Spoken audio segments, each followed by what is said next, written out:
Chapter 15. A God Buys Us Cheeseburgers.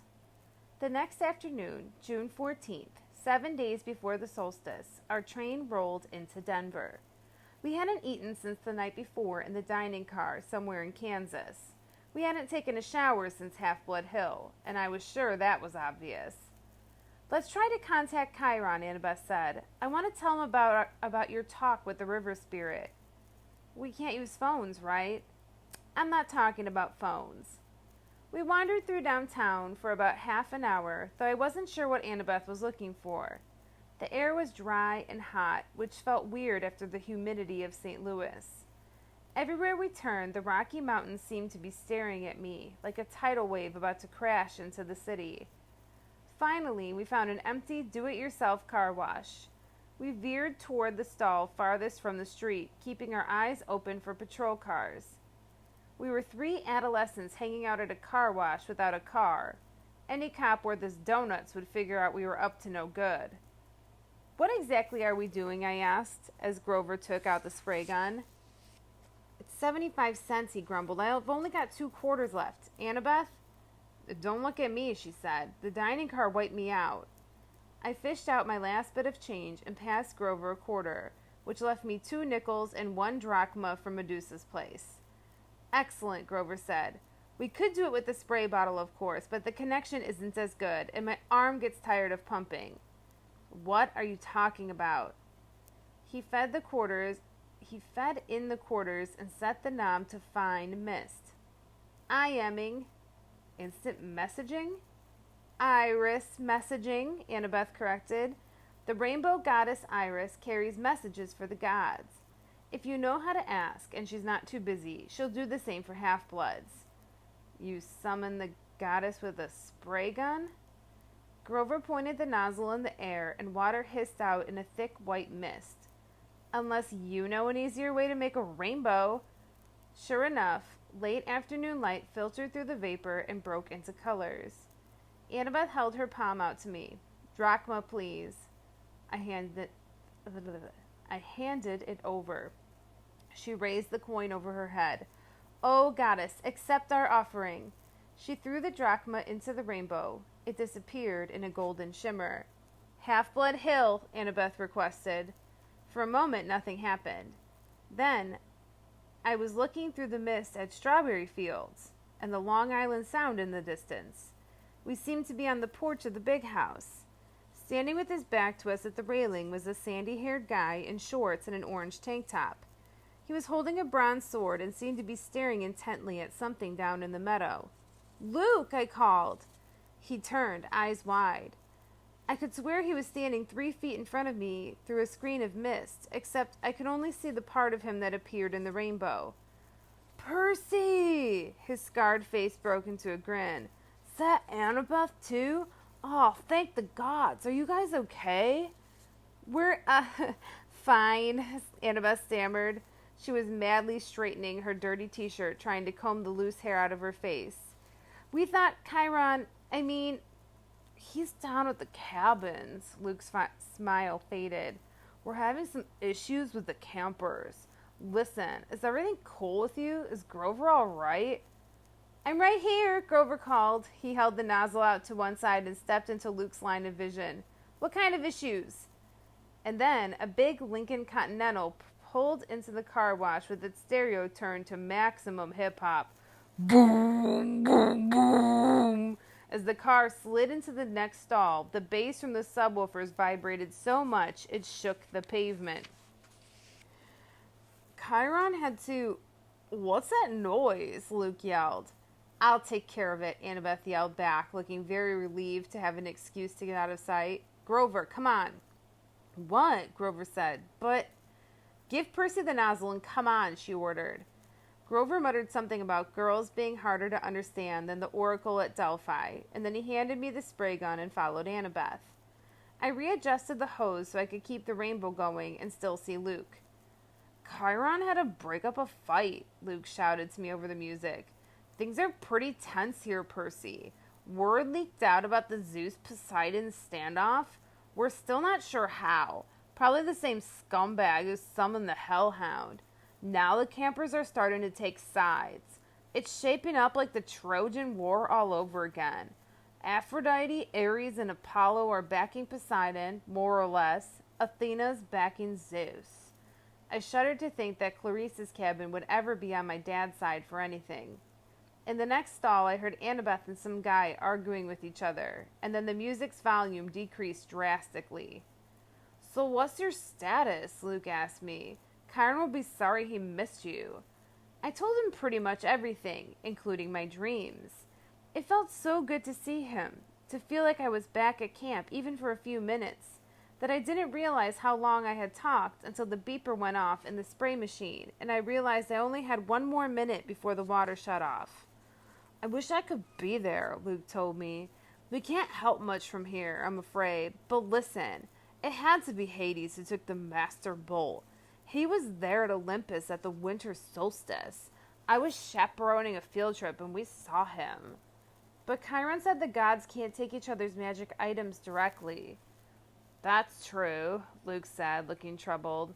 "Still, Hades has the Helm of Darkness. How could anybody else sneak into the throne room and steal the Master Bolt? You'd have to become invisible." We were both silent until Luke seemed to realize what he had said. "Oh, hey," he protested. "I didn't mean Annabeth. She and I have known each other like forever. She would never... I mean, she's like a little sister to me." I wondered if Annabeth would like that description. In the stall next to us, the music stopped completely. A man screamed in terror, car doors slammed, and the Lincoln peeled out of the car wash.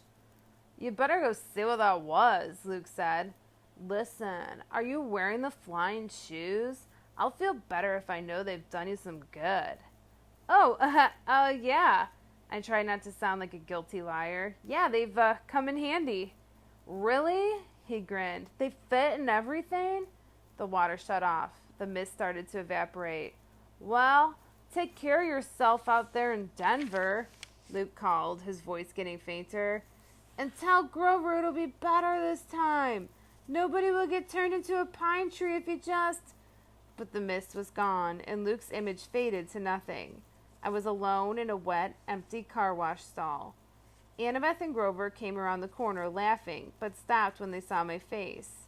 Annabeth's smile faded. "What happened, Percy? What did Luke say?" "Not much," I lied, my stomach feeling as empty as a Big 3 cabin. "Come on, let's find some dinner." A few minutes later, we were sitting in a booth in a gleaming chrome diner. All around us, families were eating burgers and drinking malts and sodas. Finally, the waitress came over. She raised her eyebrows skeptically. "Well," I said, "we, want to order dinner." "You kids have money to pay for it?" Grover's lip quivered. I was afraid he would start bleeding, or worse, start eating the linoleum. Annabeth looked ready to pass out from hunger. I was trying to think up a sob story for the waitress when a rumble shook the whole building. Vroom, vroom, vroom! A motorcycle the size of a baby elephant had pulled up to the curb. All conversation in the diner stopped. The motorcycle's headlight glared red. Its gas tank had flames painted on it, and a shotgun holster riveted to either side, complete with shotguns. The seat was leather, but leather that looked like, well, Caucasian human skin. The guy on the bike would have made pro wrestlers run for mama. He was dressed in a red muscle shirt and black jeans and a black leather duster, which is like a trench coat, with a hunting knife strapped to his thigh. He wore red wraparound shades, and he had the cruelest, most brutal face I'd ever seen. Handsome, I guess, but wicked, with an oily black crew cut and cheeks that were scarred from many, many fights. The weird thing was, I felt like I'd seen his face somewhere before. As he walked into the diner, a hot, dry wind blew through the place. All the people rose as if they were hypnotized, but the biker waved his hand dismissively and they all sat down again. Everybody went back to their conversations. The waitress blinked as if somebody had just pressed the rewind button on her brain. She asked us again, "You kids have money to pay for it?" The biker said, "It's on me." He slid into the booth, which was way too small for him, and crowded Annabeth against the window. He looked up at the waitress who was gaping at him and said, "Are you still here?" He pointed at her and she stiffened. She turned as if she had been spun around and then marched back toward the kitchen. The biker looked at me. I couldn't see his eyes behind the red shades, but bad feelings started boiling in my stomach. Anger, resentment, bitterness. I wanted to hit a wall. I wanted to pick a fight with somebody. Who did this guy think he was? He gave me a wicked grin. "So you're old Seaweeds kid, huh?" I should have been surprised or scared, but instead I felt like I was looking at my stepdad, Gabe. I wanted to rip this guy's head off. "What's it to you?" Annabeth's eyes flashed me a warning. "Percy, this is..." The biker raised his hand. "It's okay," he said. "I don't mind a little attitude, long as you remember who's the boss. You know who I am, little cousin?" Then it struck me why this guy looked familiar. He had the same vicious sneer as some of the kids at Camp Half-Blood, the ones from Cabin 5. "You're Clarice's dad," I said. "Ares, god of war." Ares grinned and took off his shades. Where his eyes should have been, there was only fire, empty sockets glowing with miniature nuclear explosions. "That's right, punk. I heard you broke Clarice's spear." "She was asking for it." "Probably. That's cool. I don't fight my kids' fights, you know. What I'm here for? I heard you were in town. I got a little proposition for you." The waitress came back with heaping trays of food. Cheeseburgers, fries, onion rings, and chocolate shakes. Ares handed her a few gold drachmas. She looked nervously at the coins. "But these aren't..." Ares pulled out his huge knife and started cleaning his fingernails. "Problem, sweetheart?" The waitress swallowed and then left with the gold. "You can't do that," I told Ares. "You can't just threaten people with a knife." Ares laughed. "Are you kidding? I love this country. Best place in Sparta. Don't you carry a weapon, punk? You should. Dangerous world out there. Which brings me to my proposition. I need you to do me a favor." What favor could I do for a god? "Something a god doesn't have time to do himself. It's nothing much. I left my shield at an abandoned water park here in town. I was going on a little, date with my girlfriend. We were interrupted. I left my shield behind. I want you to fetch it for me." "Why don't you go back and get it yourself?" The fire in his eye sockets glowed a little hotter. "Why don't I turn you into a prairie dog and run you over with my Harley? Because I don't feel like it. A god is giving you an opportunity to prove yourself, Percy Jackson. Will you prove yourself a coward?" He leaned forward. "Or maybe you only fight when there's a river to dive into, so your daddy can protect you." I wanted to punch this guy, but somehow I knew he was waiting for that. Ares' power was causing my anger. He'd love it if I attacked. I didn't want to give him the satisfaction. "We're not interested," I said. "We've already got a quest." Ares' fiery eyes made me see things I didn't want to see. Blood and smoke and corpses on the battlefield. "I know all about your quest, punk. When that item was first stolen, Zeus sent his best out looking for it. Apollo, Athena, Artemis, and me, naturally. If I couldn't sniff out a weapon that powerful..." He licked his lips, as if the very thought of the master bolt made him hungry. "Well, if I couldn't find it, you got no hope. Nevertheless, I'm trying to give you the benefit of the doubt. Your dad and I go way back. After all, I'm the one who told him my suspicions about old corpse breath." "You told him Hades stole the bolt?" "Sure. Framing somebody to start a war? Oldest trick in the book. I recognized it immediately.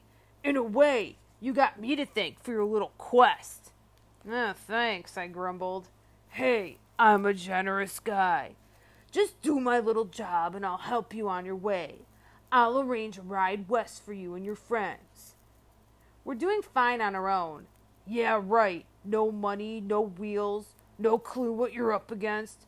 Help me out, and maybe I'll tell you something you need to know. Something about your mom. My mom? He grinned. Oh, that got your attention. The water park is a mile west on Delancey. You can't miss it. Look for the Tunnel of Love ride. What interrupted your date, I asked. Something scare you off? Aries bared his teeth, but I had seen this threatening look before on Clarice. There was something false about it, almost like he was nervous. You're lucky you met me, punk, and not one of the other Olympians. They're not as forgiving of rudeness as I am. I'll meet you back here when you're done. Don't disappoint me. After that, I must have fainted or fallen into a trance, because when I opened my eyes again, Aries was gone. I might have thought the conversation had been a dream, but Annabeth and Grover's expressions told me otherwise. Not good, Grover said. Aries sought you out, Percy. This is not good. I stared out the window. The motorcycle had disappeared. Did Aries really know something about my mom, or was he just playing with me? Now that he was gone, all the anger had drained out of me. I realized Aries must love to mess with people's emotions. That was his power, cranking up the passions so badly they clouded your ability to think. It's probably some kind of trick, I said. Forget Aries, let's just go. We can't, Annabeth said. Look, I hate Aries as much as anybody, but you don't ignore the gods unless you want serious bad fortune. He wasn't kidding about turning you into a rodent. I looked down at my cheeseburger, which suddenly didn't seem so appetizing. Why does he need us? Maybe it's a problem that requires brains, Annabeth said. Aries has strength, that's all he has. Even strength has to bow to wisdom sometimes. But this water park, he acted almost scared. What would make a war god, run away like that? Annabeth and Grover glanced nervously at each other. Annabeth said, I'm afraid we'll have to find out. The sun was sinking behind the mountains by the time we found the water park. Judging from the sign, it had once been called Waterland, but now some of the letters were smashed out, so it read, Watrad. The main gate was padlocked and topped with barbed wire. Inside, huge dry water slides and tubes and pipes curled everywhere, leading to empty pools. Old tickets and advertisements fluttered around the asphalt. With night coming on, the place looked sad and creepy. If Aries brings his girlfriend here for a date, I said, staring up at the barbed wire, I'd hate to see what she looks like. Percy, Annabeth warned. Be more respectful. Why? I thought you hated Aries. He's still a god, and his girlfriend is very temperamental. You don't want to insult her looks, Grover added. Who is she, Echidna? No, Aphrodite, Grover said, a little dreamily. Goddess of love. I thought she was married to somebody, I said. Hephaestus. What's your point, he asked. Oh. I suddenly felt the need to change the subject. So, how do we get in? Maya! Grover's shoes sprouted wings. He flew over the fence, did an unintended somersault in midair, then stumbled to a landing on the opposite side.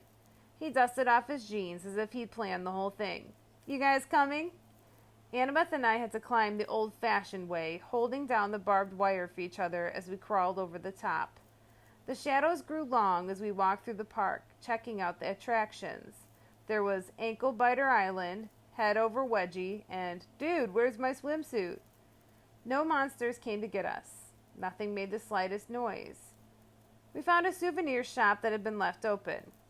Merchandise still lined the shelves. Snow globes, pencils, postcards, and racks of clothes, Annabeth said. Fresh clothes. Yeah, I said, but you can't just watch me. She snatched an entire row of stuff off the racks and disappeared into the changing room. A few minutes later, she came out in Waterland flower print shorts, a big red Waterland t-shirt, and commemorative Waterland surf shoes. A Waterland backpack was slung over her shoulder, obviously stuffed with more goodies. What the heck? Grover shrugged. Soon, all three of us were decked out like walking advertisements for the defunct theme park. We continued searching for the Tunnel of Love. I got the feeling that the whole park was holding its breath. So Aries and Aphrodite, I said, to keep my mind off the growing dark. They have a thing going? That's old gossip, Percy, Annabeth told me. 3,000-year-old gossip. What about Aphrodite's husband? Well, you know, she said, Hephaestus, the blacksmith. He was crippled when he was a baby, thrown off Mount Olympus by Zeus. So he isn't exactly handsome, clever with his hands and all, but Aphrodite isn't into brains and talent, you know? She likes bikers. Whatever. Hephaestus knows? Oh, sure, Annabeth said. He caught them together once. I mean, literally caught them in a golden net and invited all the gods to come and laugh at them. Hephaestus is always trying to embarrass them. That's why they meet in out-of-the-way places like... She stopped, looking straight ahead. Well, like that. In front of us was an empty pool that would have been awesome for skateboarding. It was at least 50 yards across and shaped like a bowl. Around the rim, a dozen bronze statues of Cupid stood guard with wings spread and bows ready to fire. On the opposite side from us, a tunnel opened up, probably where the water flowed into when the pool was full. The sign above it read, Thrill Ride of Love. This is not your parents' tunnel of love. Grover crept toward the edge. Guys, look. Marooned, which means like stranded, at the bottom of the pool was a pink and white two-seater boat with a canopy over the top and little hearts painted all over it. In the left seat, glinting in the fading light, was Ares' shield, a polished circle of bronze. This is too easy, I said. So we just walk down there and get it? Annabeth ran her fingers along the base of the nearest Cupid statue. There's a Greek letter carved here, she said. Eta. I wonder... Grover, I said, you smell any monsters? He sniffed the wind. Nothing. Nothing like, in the arch you didn't smell echidna nothing, or really nothing. Grover looked hurt. Huh, I told you that was underground. Okay, I'm sorry. I took a deep breath.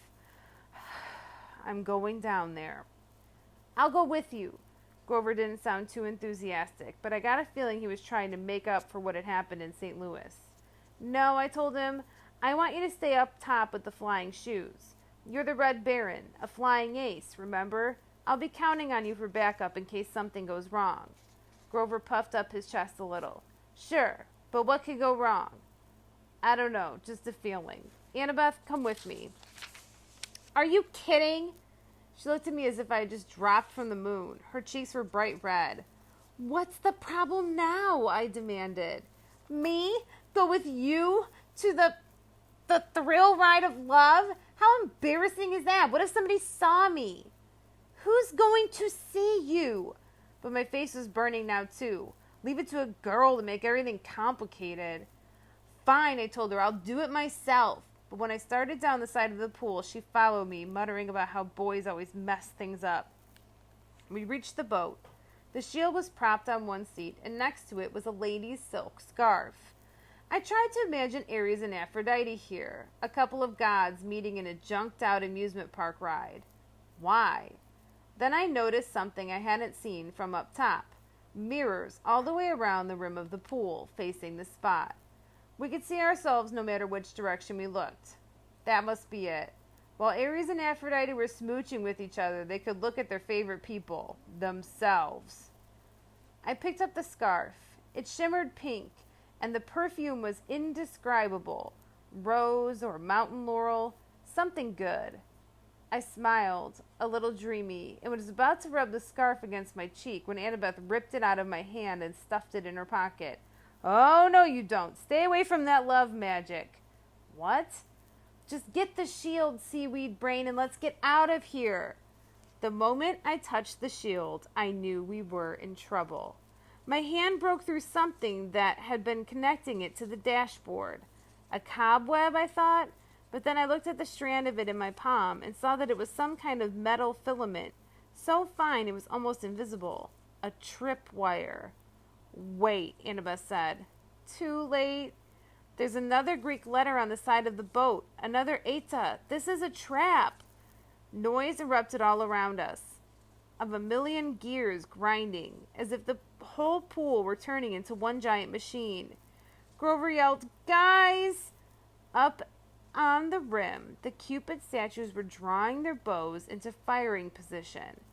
Before I could suggest taking cover, they shot, but not at us. They fired at each other across the rim of the pool. Silky cables trailed from the arrows, arcing over the pool and anchoring where they landed to form a huge golden asterisk. Then, smaller metallic threads started weaving together magically between the main strands, making a net. "We have to get out," I said. "Duh," Annabeth said. I grabbed the shield and we ran, but going up the slope of the pool was not as easy as going down. "Come on," Grover shouted. He was trying to hold open a section of the net for us, but wherever he touched it, the golden thread started to wrap around his hands.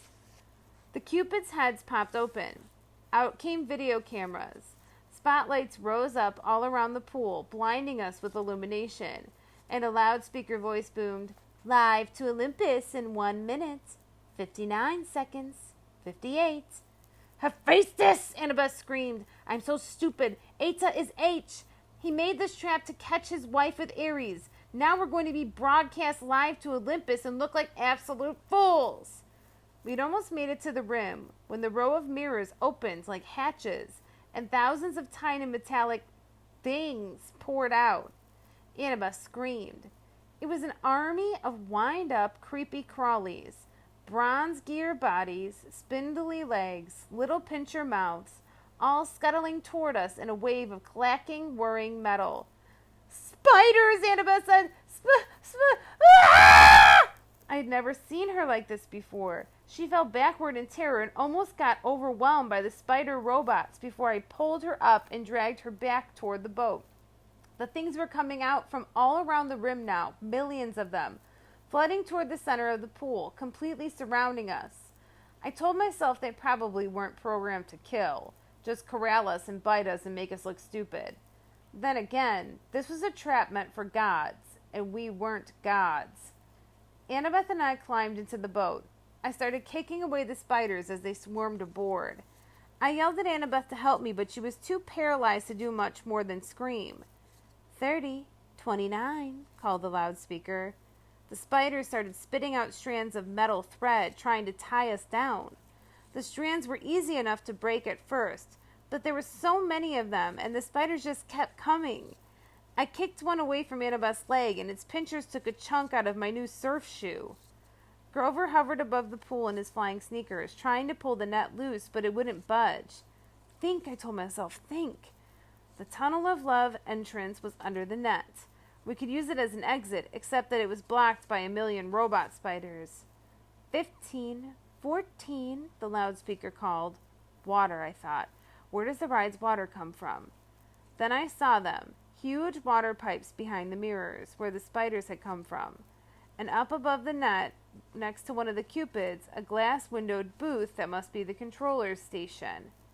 "Grover," I yelled, "get into that booth. Find the on switch." "But do it!" It was a crazy hope, but it was our only chance. The spiders were all over the prow of the boat now. Annabeth was screaming her head off. I had to get us out of here. Grover was in the controller's booth now, slamming away at the buttons. 5, 4...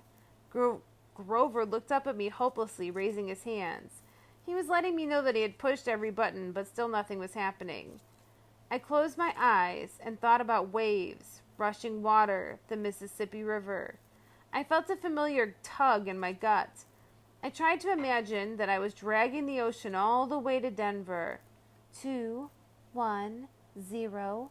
Water exploded out of the pipes. It roared into the pool, sweeping away the spiders. I pulled Annabeth into the seat next to me and fastened her seatbelt just as the tidal wave slammed into our boat, over the top, whisking the spiders away and dousing us completely, but not capsizing us. The boat turned, lifted in the flood, spun in circles around the whirlpool. The water was full of short-circuiting spiders, some of them smashing against the pool's concrete wall with such force they burst. Spotlights glared down at us. The Cupid cams were rolling live to Olympus, but I could only concentrate on controlling the boat. I willed it to ride the current, to keep away from the wall. Maybe it was my imagination, but the boat seemed to respond. At least, it didn't break into a million pieces. We spun around one last time, the water level now, almost high enough to shred us against the metal net. Then the boat's nose turned toward the tunnel, and we rocketed through into the darkness.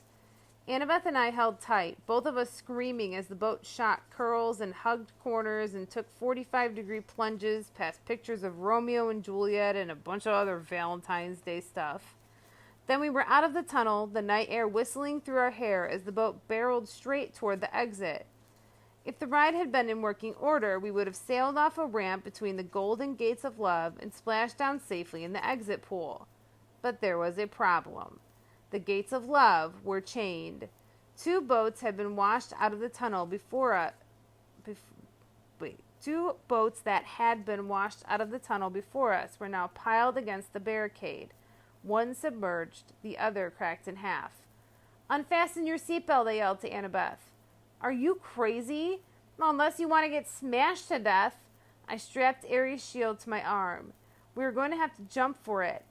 My idea was simple and insane. As the boat struck, we would use its force like a springboard to jump the gate. I heard of people surviving car crashes that way, getting thrown 30 or 40 feet away from an accident. With luck, we would land in the pool. Annabeth seemed to understand. She gripped my hand as the gates got closer. "On my mark," I said. "No, on my mark." "What?" "Simple physics," she yelled. "Force times the trajectory angle." "Fine," I shouted. "On your mark." She hesitated, and then yelled, "Now!" Crack! Annabeth was right. If we had jumped when I thought we should have, we would have crashed into the gates. She got us maximum lift. Unfortunately, that was a little more than we needed. Our boat smashed into the pileup, and we were thrown into the air, straight over the gates, over the pool, and down towards solid asphalt. Something grabbed me from behind. Annabeth yelled, "Ouch!" Grover. In mid-air, he had grabbed me by the shirt and Annabeth by the arm and was trying to pull us out of a crash landing. But Annabeth and I had all the momentum. "You're too heavy," Grover said. "We're going down." We spiraled toward the ground, Grover doing his best to slow the fall. We smashed into a photo board, Grover's head going straight into the hole where tourists would put their faces pretending to be Nunu, the friendly whale. Annabeth and I tumbled to the ground, banged up but alive. Aries' shield was still on my arm. Once we caught our breath, Annabeth and I got Grover out of the photo board and thanked him for saving our lives. I looked back at the thrill ride of love. The water was subsiding. Our boat had been smashed to pieces against the gates. 100 yards away, at the entrance pool, the Cupids were still filming. The statues had swiveled so that their cameras were trained straight on us, and the spotlights were in our faces. "Show's over," I yelled. "Thank you. Good night." The Cupids turned back to their original positions. The lights shut off. The park went quiet and dark again, except for the gentle trickle of water into the Thrill Ride of Love's exit pool. I wondered if Olympus had gone to a commercial break, and if our ratings had been any good. I hated being teased. I hated being tricked. And I had plenty of experience handling bullies who liked to do that stuff to me. I hefted the shield on my arm and turned to my friends. "We need to have a little talk with Aries."